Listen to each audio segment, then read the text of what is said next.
My name is Dan Poynter, D454. It was 1962. I was taking finals in law school, and a friend of mine, Robin Kincaid, said, "I know where we can go skydiving."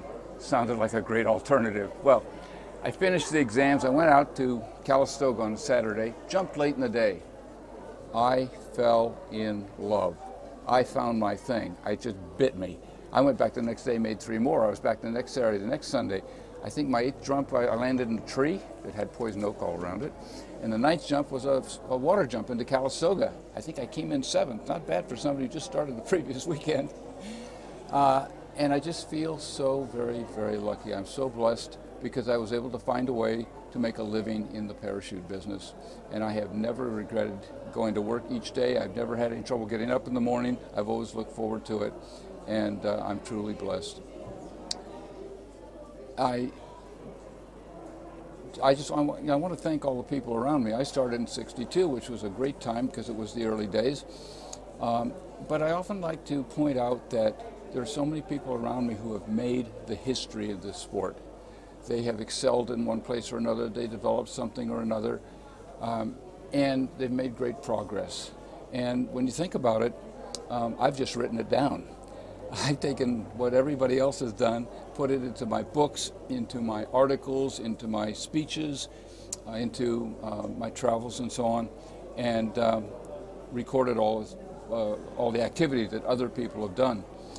It was, I think, let's see, I started in '62. It was just a few months after that I started writing a monthly column for Parachutist magazine. Didn't have very many jumps, but hey, the readers didn't know that. And I was also very lucky to be based, I grew up in San Francisco. I started a parachute loft in Oakland at the old Oakland airport. Well, this was very close to Monterey, where PCA was. And I remember going down in the very early days to Gunby's house, because PCA was in his basement. And then I remember when Norm Heaton came out and George Jivanen came out, and Richard Anderson was working at PCA down in Monterey on some downtown street before they moved it to the Bear Flag building. So I was just involved with the PCA very, very early, and got involved with the Northern California Parachute Council as well. And this wouldn't have happened if I had not been based right there in the San Francisco area, but I could get in the car and be down there in about an hour and a quarter. And I jumped all over the Bay Area. The Calistoga Parachute Club, where I started, was, Calistoga Skydivers. Only jumped on Sundays, so I'd sneak off to San Jose and jump with Golden Gators on Saturday. The Reed Hillview Airport was a little country airport back then. It looked like a Norman Rockwell painting, and it had a little restaurant, and everybody hung out there waiting for the weather to clear. Now that place is extremely busy, and we had to jump off the airport there.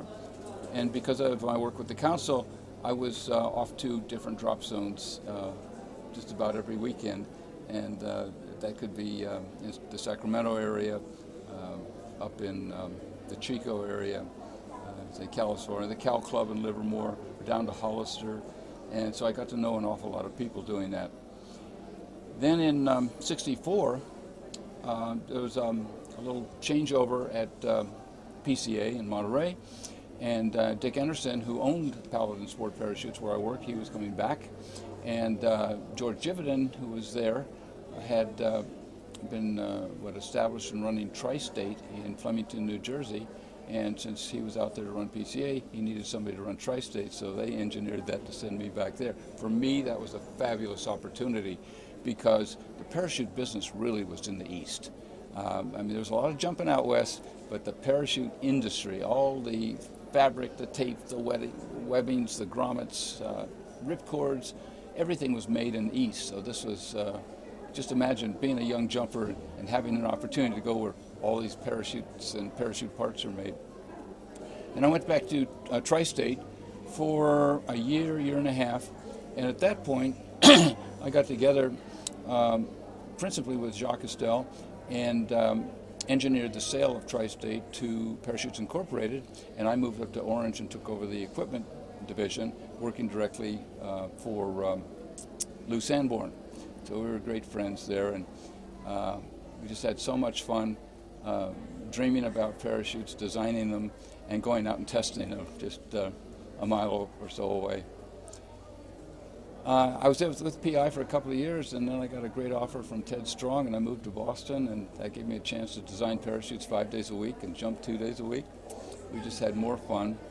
You told me that I had to tell a story, so one day I was jumping up in Pepperell, and I had done a couple changes to the equipment, and I got to the ground, and Ted said, "How did it go?" And I said, "Oh, we had some problems. The pack wouldn't open, and I had to hit it with my elbows and do something else." And he said, "Dan, you were testing 2 things at the same time.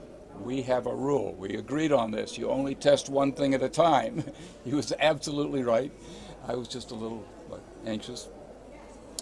And that's a good rule today. You only test 1 thing at a time, because sometimes those 2 things you're testing gang up on you and create a problem for you. But just imagine what a great time it is to be able to design 5 days a week and jump 2 days a week and always make changes. And this, I want to say this about the parachute industry. Historically, you go back, even before Leslie Irvin in 1919 and Floyd Smith, the parachute companies have always been run by skydivers, people who use the equipment. And wouldn't it be nice if with other industries, if the people who ran the organizations used the equipment? I've always said that people who design things should be condemned to use them. And you can think of a lot of products today, you say, who came up with this? 20 years ago, 25 years ago, I was in a family soccer game. Somebody kicked me in the leg and broke my fibula, and they threw a cast on it, and somebody in his infinite wisdom decided that if wood crutches were good, aluminum crutches had to be better. They never tested them. Aluminum crutches are hollow. They have holes in the side for the adjustment. They fill up with water in the shower. No drain holes. I mean, you say, whose idea was this? And you take a look at the brassiere. Obviously, that was designed by a man many generations ago, because he put the clasp in the back. He had 2 straps, put a clasp on it. A woman wouldn't have done that. But this is many, many generations ago, and it took a long time before a woman got a hold of this and said, no, let's put the clasp in the front. People who design things should be condemned to use them. So I've just been blessed, and I hope I'm not repeating myself, but so many people have made the history, and I've just been blessed in writing it down, and then I sell it back to them. And it's just a wonderful thing to be able to follow the industry, and you get to do things yourself, and you get to follow what other people are doing. Oh, I know what I was going to say. I don't think there's another industry where the industry has led the military. The military is buying stuff off the shelf now from the parachute industry people, because by the time it takes them to figure out a design and make up the drawings and send it out for bid, it's out of date already. And now they can go into a manufacturer and say, well, we want this rig here, but we need 2 more rings on this side, and that can be made up especially for them. And we've always been way, way ahead of the military. The progress that's been made in the materials, in the design, in the workmanship is absolutely incredible. And you've got all these people independently just building on each other. It's just a very exciting time. The parachutes that we have today, we could not even imagine back when we started, in my case, 1962. The things that people are doing in the air, we couldn't imagine back then. It's just fantastic. We're lucky to have the communications that we have today. Back then, you had pockets all over the country, and they were all doing their own thing, but they didn't communicate. I mean, you sure didn't get on the phone. That was long distance. And today, something happens here, and everybody knows about it instantly, and equipment-wise, we're all building on each other. So this is just an exciting sport. I want to thank everybody for allowing me in. I'm so glad I found you. I love everybody in the sport. I feel privileged, and just thank you. Thank you.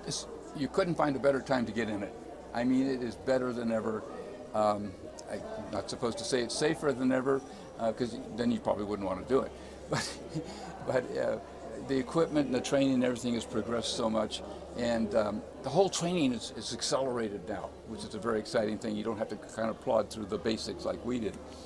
So, you can go on the USPA website, you can make a Google search, you could find a drop zone in your area. They're all regulated, all the instructors are certified, so everything is at the same level, it's all very controlled. If I urge you to go out and make an observer ride. You pay the same amount, and they put a parachute on you, and you get in the airplane, they strap you down, because you're flying in an airplane with an open door, and you get to see all the jumpers in there, and they're interacting with each other, and they climb over you to get out quite often, and you're right there, and you watch them going out the door. It's very, very exciting, and if that doesn't turn you on, I don't know what will. Let me say this. I tell young people to go out and try something new every weekend with different people. I told you I was taking finals, and somebody said, let's make a parachute jump. If he had not said that, I have no idea where I'd be today or what I'd be doing today. And it would be, I wouldn't be as happy as I am. And I want to encourage you, part of your aviation education, go out and make that one jump. And go off and try some other things. And hopefully, jumping or something else is just going to grab you. And hopefully, you'll then figure out how to make a living at it, and you'll pursue it. And you'll go through life very, very happy.